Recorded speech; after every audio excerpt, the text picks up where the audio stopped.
Thì nhà như vậy còn nóc phải biết ai đến giới đến giờ có phải nói xoan ra xoan được cái đổ ấy. Con cái thức ăn thức uống nó đi chờ về mua nó thôi mà không nấu được thì cũng đổ đi.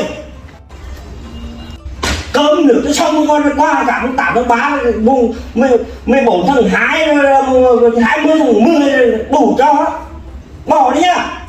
Đủ thằng nhá nó rờ bờ nữa gượng không mà bữa nó có cả thứ thải nó chữ kiện luôn nó 2 tháng làm gì hết chạy về luôn sao không biết là vợ nó xử ẩn kiểu đắng. Ghế nữa hả? Ghế nhỉ?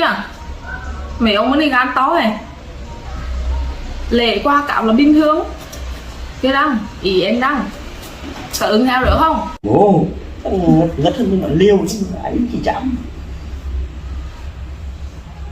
coi cạo đây đồ bình thường. Thằng nhiều giật nó sửa lại con này.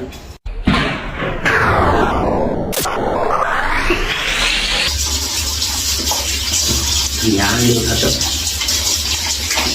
biết lành rồi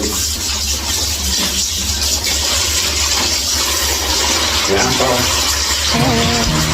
เลยลืมเข้าหลงสาวละเมื่อฝันว่าเฮานั้นแนบเน่าอยู่บ้านนา